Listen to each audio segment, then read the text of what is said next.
अस्सलाम वालेकुम, मेरा नाम अदनान हसन सैयद है और इस चैनल पे आपसे बिलमुशाफ़ा मुलाकात जो है मेरी आज दूसरी दफ़ा हो रही है। और शायरी में आप हम जब मायनाज़ शुअरा का कलाम, शाहकार कलाम आप तक पहुँचाते रहते हैं, तो ज़्यादातर उसमें मेरी आवाज़ आपकी समातों तक पहुँच रही होती है। लेकिन अब हम वो सिलसिला शुरू करने जा रहे हैं, जिसका हमने चैनल शुरू करते वक़्त अपने डिस्क्रिप्शन में वादा किया था और एक इरादा किया था कि शायरी के साथ-साथ हम नस्र की भी शानदार तहरीरें, आला तहरीरें, बेमिसाल और लाजवाब तहरीरें जो हैं, वो आप तक पहुँचाएँगे।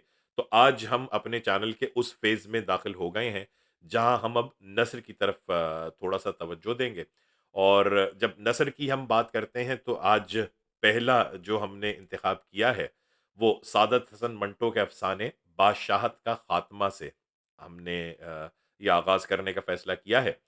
और सादत हसन मंटो का नाम किसी तारुफ़ का मोहताज नहीं है। गैर मुनक़सिम हिंदुस्तान में फिर पाकिस्तान के मारूफ़ ड्रामा निगार और मुसन्निफ़, 20वीं सदी के माहिया-नाज़ कलमकारों में से एक। और फ़हाशी के इल्ज़ाम में चलने वाले 6 मुकदमात के बाइस उनकी ज़िंदगी और करियर बहुत मुतनाज़िर रहे हैं, लेकिन साबित कुछ ना हुआ। 3 मुकदमात हिंदुस्तान में चले, 3 पाकिस्तान में चले, किसी एक में भी उन पर फ़हाशी का इल्ज़ाम साबित नहीं हुआ। अच्छा, असल में ये अफ़साने जो हैं, ये बिल्कुल ज़माने के तल्ख़ हक़ाइक़ और इंसानी नफ़्सियात की पेचीदगियों के गिर्द घूमते हैं।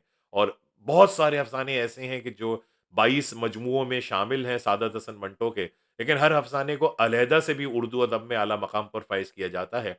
और बहुत सारे अफ़सानों के नाम जो हैं, वो खुद एक ब्रांड बन गए हैं। सादत हसन मंटो अगर उर्दू अदब का एक ब्रांड है, तो हम ये कह सकते हैं कि जो अलग-अलग उनके ड्रामे हैं, बहुत सारे सारी अफ़साने हैं, बहुत सारे ऐसे अफ़साने हैं जो खुद अपनी ज़ात में एक ब्रांड है। और उनमें से ये एक अफ़साना आज हम आपकी खिदमत में पेश कर रहे हैं, उसका नाम है बादशाहत का ख़ात्मा। बादशाहत का ख़ात्मा एक ऐसे आदमी की कहानी है, जो अपनी एक अलग दुनिया बनाने पर मजबूर है, जो दुनिया से बिल्कुल कटा हुआ है, एक कमरे में ज़िंदगी वो गुज़ार रहा है। कैसी-कैसी उसके तजुर्बात क्या होते हैं, कैसी उसकी ख़्वाहिशात होती हैं। और उस जो एक लिमिटेड उसकी जो जगह है, उस जगह को वो अपनी सल्तनत समझता है और वहीं उसकी बादशाहत है।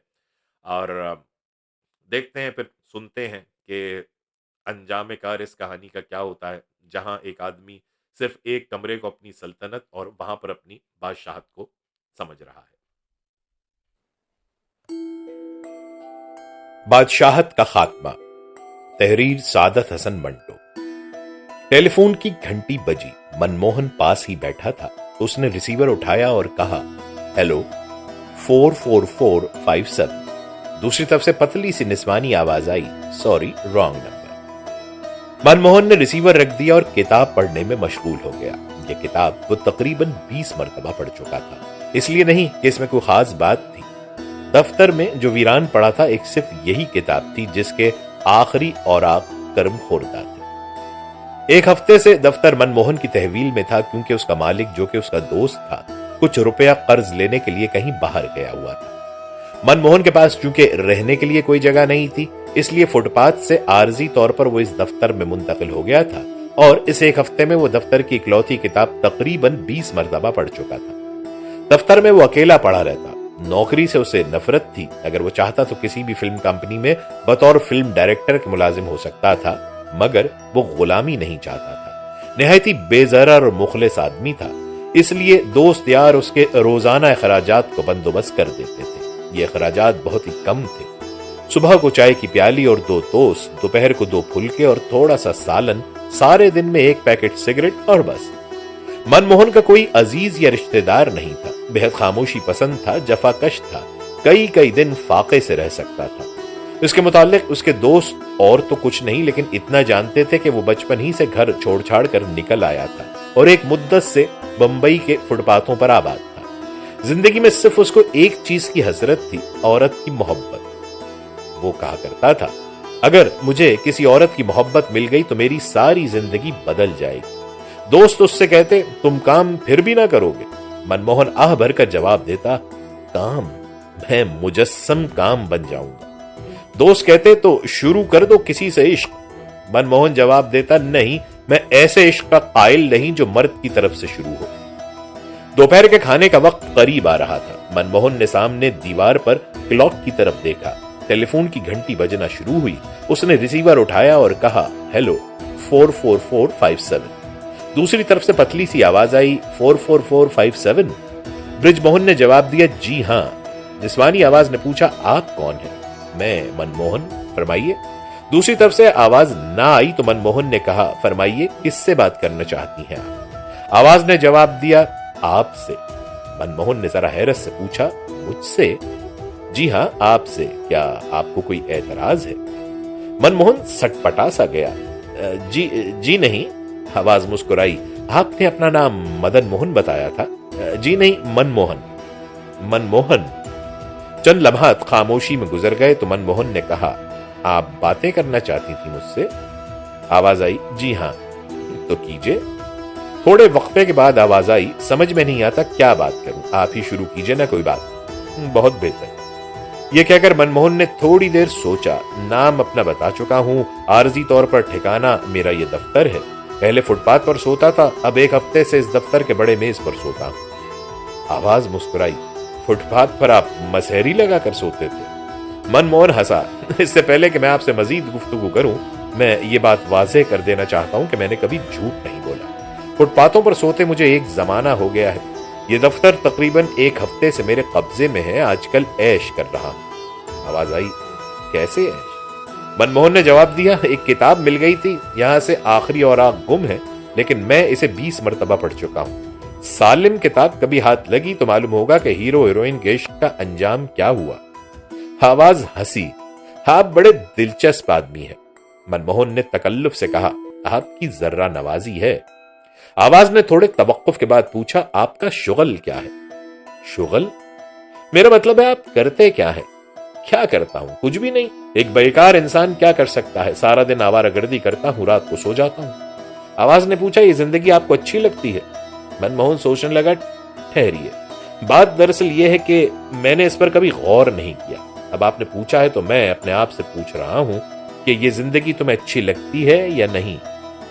कोई जवाब मिला? थोड़े वक्फे के बाद मनमोहन ने जवाब दिया, जी नहीं, लेकिन मेरा ख्याल है कि ऐसी जिंदगी मुझे अच्छी लगती ही होगी जब कि एक अरसे से बसर कर रहा हूं। आवाज हंसी। मनमोहन ने कहा, आपकी हंसी बड़ी मुतरन्नम है। आवाज शर्मा गई। शुक्रिया, और सिलसिला गुफ्तगू मुनक़ता कर दिया। मनमोहन थोड़ी देर रिसीवर हाथ में लिए खड़ा रहा, फिर मुस्कुराकर उसे रख दिया और दफ्तर बंद करके चला गया। दूसरे रोज सुबह 8 बजे जबकि मनमोहन दफ्तर के बड़े मेज पर सो रहा था, टेलीफोन की घंटी बजना शुरू हुई। जमाइयां लेते हुए उसने रिसीवर उठाया और कहा, हेलो 44457। दूसरी तरफ से आवाज आई, आदाब अर्ज मनमोहन साहब। आदाब अर्ज? मनमोहन एकदम चौंका। ओह आप, आदाब अर्ज तस्लीमात। आवाज आई, आप गालिबन सो रहे थे? जी हां, यहां आकर मेरी आदत कुछ बिगड़ रही है। वापस फुटपाथ पर गया तो बड़ी मुसीबत आ जाएगी। आवाज मुस्कुराई, क्यों? वहां सुबह 5 बजे से पहले पहले उठना पड़ता है। आवाज हंसी। मनमोहन ने पूछा, कल आपने एकदम टेलीफोन बंद कर दिया? आवाज शर्माई, आपने मेरी हंसी की तारीफ क्यों की थी? मनमोहन ने कहा, लो साहब, ये भी अजीब बात कही आपने। कोई चीज खूबसूरत हो तो उसकी तारीफ नहीं करनी चाहिए। बिल्कुल नहीं, ये शर्त आप मुझ पर आयद नहीं कर सकती। मैंने आज तक कोई शर्त अपने ऊपर आयद नहीं होने दी। आप हंसेंगी तो मैं जरूर तारीफ करूंगा। मैं टेलीफोन बंद कर दूंगी। बड़े शौक से। आपको मेरी नाराजगी का कोई ख्याल नहीं? मैं सबसे पहले अपने आप को नाराज नहीं करना चाहता। अगर मैं आपकी हंसी की तारीफ ना करूं तो मेरा ज़ौक़ मुझसे नाराज हो जाएगा। यह ज़ौक़ मुझे बहुत अजीज है। थोड़ी देर खामोशी रही। इसके बाद दूसरी तरफ से आवाज आई, माफ कीजिएगा, मैं मुलाजमा से कुछ कह रही थी। आपका ज़ौक़ आपको बहुत अजीज है। तो ये बताइए कि आपको शौक किस चीज का है? क्या मतलब? यानी कोई शुगल, कोई काम। मेरा मतलब है आपको आता क्या है? मनमोहन हंसा, कोई काम नहीं आता, फोटोग्राफी का थोड़ा सा शौक है। बहुत अच्छा शौक है। इसकी अच्छाई या बुराई का मैंने कभी नहीं सोचा। आवाज ने पूछा, कैमरा तो आपके पास बहुत अच्छा होगा? मनमोहन हंसा, मेरे पास अपना कोई कैमरा नहीं, दोस्तों से मांग कर शौक पूरा कर लेता हूं। अगर मैंने कभी कुछ कमाया तो एक कैमरा मेरी नजर में है, वो खरीदूंगा। आवाज ने पूछा, कौन सा कैमरा? मनमोहन ने जवाब दिया, एग्जैक्टा रिफ्लेक्स कैमरा है, मुझे बहुत पसंद है। थोड़ी देर खामोशी रही, उसके बाद आवाज आई, मैं कुछ सोच रही थी। क्या? आपने मेरा नाम पूछा ना टेलीफोन नंबर दरियाफ्त किया। मुझे इसकी जरूरत ही महसूस नहीं हुई। क्यों? नाम आपका कुछ ही हो, क्या फर्क पड़ता है? आपको मेरा नंबर मालूम है, बस। ठीक है, अगर आप चाहेंगी मैं आपको टेलीफोन करूं तो नाम और नंबर बता दीजिएगा। मैं नहीं बताऊंगी। लो साहब, ये भी खूब रहा। मैं जब आपसे पूछूंगा ही नहीं तो बताने न बताने का सवाल ही कहां पैदा होता है। आवाज मुस्कुराई, आप अजीबो गरीब आदमी हैं। मनमोहन मुस्कुराया, जी हाँ, कुछ ऐसा ही आदमी हूं। चंद सेकंड खामोशी रही। आप फिर सोचने लगी। जी हाँ, कोई और बात इस वक्त सूझ नहीं रही थी। तो टेलीफोन बंद कर दीजिए, फिर सही। आवाज किसी कदर तीखी हो गई। आप बहुत रूखे आदमी हैं, टेलीफोन बंद कर दीजिए। लीजिए, मैं बंद करती हूँ। मनमोहन ने रिसीवर रख दिया और मुस्कुराने लगा। आधे घंटे के बाद मनमोहन हाथ मुंह धोकर कपड़े पहनकर बाहर निकलने के लिए तैयार हुआ तो टेलीफोन की घंटी बजी। उसने रिसीवर उठाया और कहा, 44457। आवाज आई, मिस्टर मनमोहन। मनमोहन ने जवाब दिया, जी हाँ मनमोहन। इरशाद?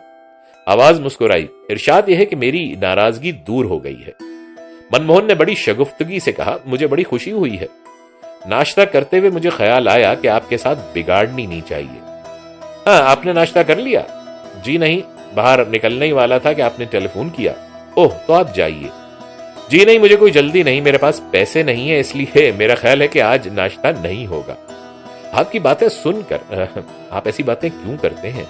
मेरा मतलब है, ऐसी बातें आप इसलिए करते हैं कि आपको दुख होता है। मनमोहन ने एक लम्हा सोचा, जी नहीं, मेरा अगर कोई दुख दर्द है तो मैं इसका आदी हो चुका हूं। आवाज ने पूछा, मैं कुछ रुपए आपको भेज दूं? मनमोहन ने जवाब दिया, भेज दीजिए, मेरे फाइनेंसरों में एक आपका भी इजाफा हो जाएगा। नहीं, मैं नहीं भेजूंगी। आपकी मर्जी, मैं टेलीफोन बंद करती हूं। बेहतर। मनमोहन ने रिसीवर रख दिया और मुस्कुराता हुआ दफ्तर से निकल गया। रात को 10 बजे के करीब वापस आया और कपड़े बदलकर मेज पर लेटकर सोचने लगा कि ये कौन है जो उसे फोन करती है। आवाज से सिर्फ इतना पता चलता है कि जवान है, हंसी बहुत ही मुतरन्नम थी। गुफ्तगू से यह साफ जाहिर है कि तालीम याफ्ता और मुहज्जिब है। बहुत देर तक उसके मुतालिक सोचता रहा। इधर क्लॉक ने 11 बजाए, उधर टेलीफोन की घंटी बजी। मनमोहन ने रिसीवर उठाया। हेलो। दूसरी तरफ से आवाज आई, मिस्टर मनमोहन? जी हां मनमोहन। इरशाद? इरशाद यह है कि मैंने आज दिन में कई मर्तबा रिंग किया, आप कहां गायब थे? साहब, बेकार हूं लेकिन फिर भी काम पर जाता हूं। किस काम पर? आवारागर्दी। वापस कब आए? 10 बजे। अब क्या कर रहे थे? मेज पर लेटा आपकी तस्वीर बना रहा था। बनी? जी नहीं। बनाने की कोशिश ना कीजिए, मैं बड़ी बदसूरत हूं। माफ कीजिएगा, अगर आप वाकई बदसूरत हैं तो टेलीफोन बंद कर दीजिए, बदसूरती से मुझे नफरत है। आवाज मुस्कुराई, ऐसा है तो चलिए, मैं खूबसूरत हूं, मैं आपके दिल में नफरत नहीं पैदा करना चाहती। थोड़ी देर खामोशी रही। मनमोहन ने पूछा, कुछ सोचने लगी? आवाज चौंकी, जी नहीं, मैं आपसे पूछने वाली थी कि सोच लीजिए अच्छी तरह। आवाज हंस पड़ी, आपको गाना सुनाऊं? जरूर। ठहरिए। गला साफ करने की आवाज आई, फिर गालिब की ये गजल शुरू हुई। नुक्ता ची है गमे दिल, सहगल वाली नई धुन थी, आवाज में दर्द और खुलूस था। जब गजल खत्म हुई तो मनमोहन ने दाद दी, बहुत खूब, जिंदा रहो। आवाज शर्मा गई, शुक्रिया, और टेलीफोन बंद कर दिया। दफ्तर के बड़े मेज पर मनमोहन के दिलो दिमाग में सारी रात गालिब की गजल गूंजती रही। सुबह जल्दी उठा और टेलीफोन का इंतजार करने लगा। तकरीबन 2.5 घंटे कुर्सी पर बैठा रहा मगर टेलीफोन की घंटी ना बजी। जब मायूस हो गया तो एक अजीब सी तलखी उसने अपने हलक में महसूस की। उठकर टहलने लगा। इसके बाद मेज पर लेट गया और कुढ़ने लगा। वही किताब जिसको वो मुतअद्दिद बार पढ़ चुका था उठाई और वर्कगर्दानी शुरू कर दी। यूं ही लेटे लेटे शाम हो गई। तकरीबन 7 बजे टेलीफोन की घंटी बजी। मनमोहन ने रिसीवर उठाया और तेजी से पूछा, कौन है? वही आवाज आई, मैं। मनमोहन का लहजा तेज रहा, इतनी देर तुम कहां थी? आवाज लर्जी, क्यों? मैं सुबह से यहां झक मार रहा हूं, नाश्ता किया है, न दोपहर का खाना खाया है, हालांकि मेरे पास पैसे मौजूद थे। आवाज आई, मेरी जब मर्जी होगी टेलीफोन करेंगी आप। मनमोहन ने बात काट कर कहा, देखो जी, ये सिलसिला बंद करो। टेलीफोन करना है तो एक वक्त मुकर्रर करो, मुझसे इंतजार बर्दाश्त नहीं होता। आवाज मुस्कुराई, आज की माफी चाहती हूं, कल से बाकायदा सुबह और शाम फोन आया करेगा।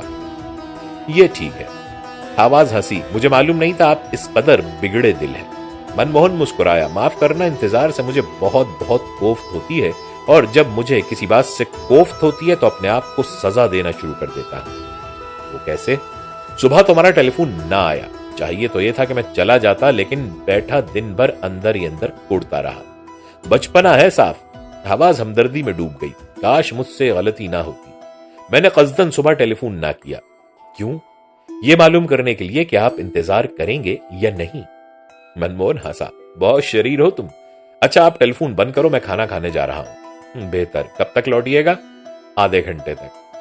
मनमोहन आधे घंटे के बाद खाना खाकर लौटा तो उसने फोन किया। देर तक दोनों बातें करते रहे। इसके बाद उसने गालिब की गजल सुनाई। मनमोहन ने दिल से दाद दी। फिर टेलीफोन का सिलसिला मुनक़ता हो गया। अब हर रोज सुबह और शाम मनमोहन को उसके टेलीफोन आता। घंटी की आवाज सुनते ही वो टेलीफोन की तरफ लपकता। बाज औकात घंटों बातें जारी रहती। इस दौरान में मनमोहन ने उससे टेलीफोन का नंबर पूछा, ना उसका नाम। शुरू में उसकी आवाज की मदद से तखय्युल के पर्दे पर उसकी तस्वीर खींचने की कोशिश की थी, मगर अब वो जैसे आवाज ही से मुतमईन हो गया था। आवाज ही शक्ल थी, आवाज ही सूरत थी, आवाज ही जिस्म था, आवाज ही रूह थी। एक दिन उसने पूछा, मनमोहन तुम मेरा नाम क्यों नहीं पूछते? मनमोहन ने मुस्कुराकर कहा, तुम्हारा नाम तुम्हारी आवाज है, जो कि बहुत मुतरन्नम है। इसमें क्या शक है? एक दिन वो बड़ा टेढ़ा सवाल कर बैठी, मोहन तुमने कभी किसी लड़की से मोहब्बत की है? मनमोहन ने जवाब दिया, नहीं। क्यों? मोहन एकदम उदास हो गया। इस क्यों का जवाब चंद लफ्जों में नहीं दे सकता। मुझे अपनी जिंदगी का सारा मलबा उठाना पड़ेगा। अगर कोई जवाब ना मिले तो बड़ी कोफ्त होगी। जाने दीजिए।